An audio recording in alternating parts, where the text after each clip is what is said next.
Some serial killers are remembered more for their nicknames than their real names.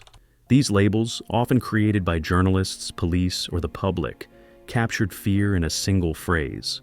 They turned murderers into figures of legend, and in many cases, the nickname became inseparable from their identity. Tonight, we're looking at 6 of the creepiest nicknames in serial killer history, where they came from, and why they stuck. Richard Ramirez terrorized California between 1984 and 1985, prowling Los Angeles and San Francisco and breaking into homes after dark. He attacked people while they slept, murdering some, assaulting others, and leaving entire neighborhoods gripped with fear. The press began calling him the Night Stalker, as newspapers tried to capture the growing panic. The word stalker suggested a shadowy figure who moved silently, watching and waiting, while night emphasized the dread people felt once the sun went down. The nickname gave him an almost supernatural quality, like a creature lurking in the darkness. It spread instantly. People whispered it as though just saying the words might invite him in. News anchors repeated it every night, until the phrase itself became a source of terror. Ramirez leaned into it during his trial, smirking at cameras, flashing a pentagram drawn on his palm, and shouting, "Hail Satan!" For him, the nickname wasn't an insult, but a title. Even now, decades later, most people remember the Night Stalker before they remember Richard Ramirez. John Wayne Gacy committed his murders in Illinois between 1972 and 1978. Outwardly, he was a respected contractor and a community volunteer, but he also had a strange alter ego. He performed as Pogo the Clown at parades, fundraisers, and children's hospitals. When police uncovered that Gacy had murdered 33 young men, most of them hidden beneath his house, the media made an immediate connection to his clown persona.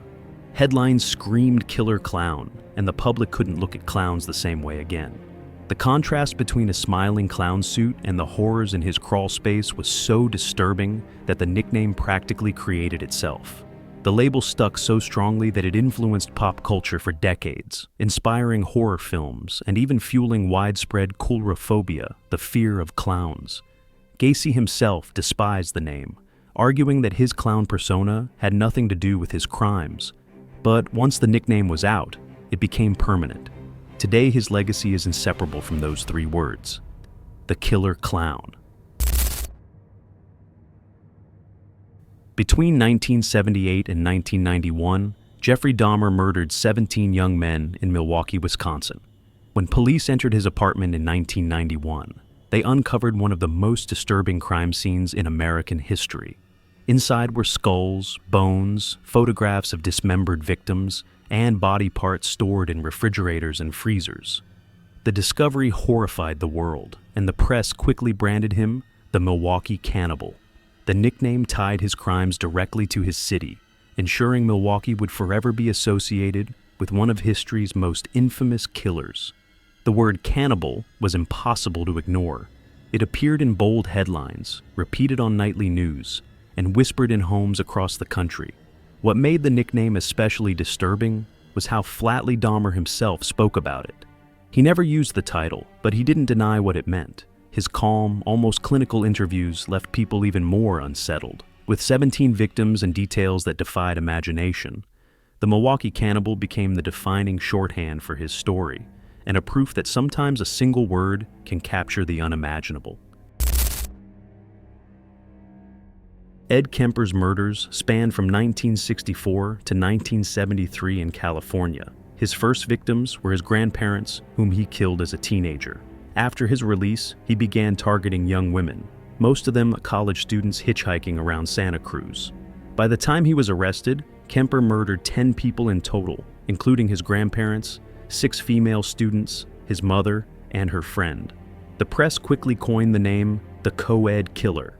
In the 1970s, the term co-ed was widely used in headlines to describe female students, and attaching it to Kemper gave the nickname instant recognition. Parents were terrified, students were warned never to hitchhike, and every news story repeated the phrase until it became part of the daily vocabulary of fear. What made it worse was Kemper himself.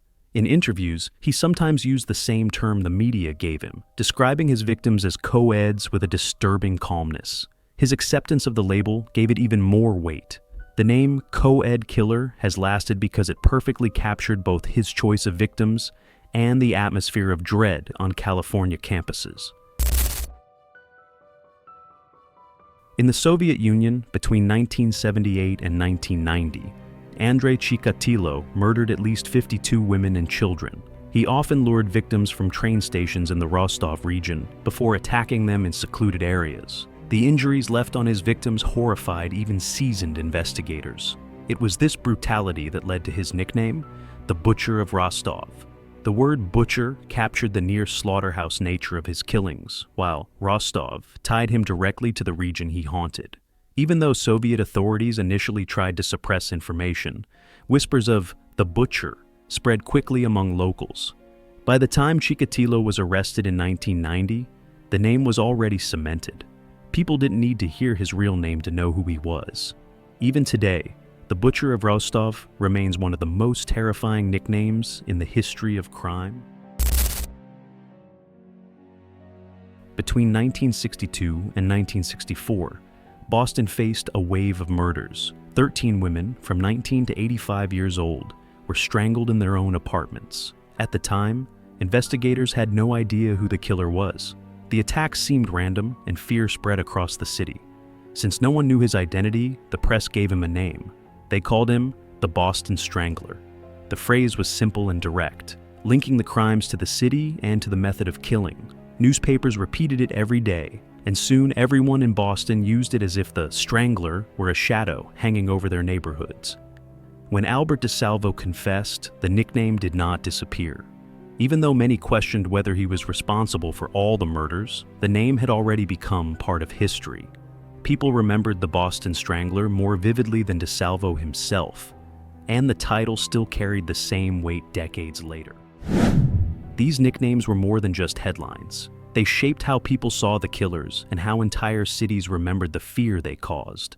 The Night Stalker, the Killer Clown, the Milwaukee Cannibal, the Co-ed Killer, the Butcher of Rostov, and the Boston Strangler each showed how a few words captured both the crimes and the panic that surrounded them. Long after the trials ended, the names stayed in public memory. They reminded people of a time when no one felt safe, and they kept the killers' legacies alive in a way their real names never could. If you found this video interesting, make sure to leave a like and let me know which nickname you thought was the most disturbing.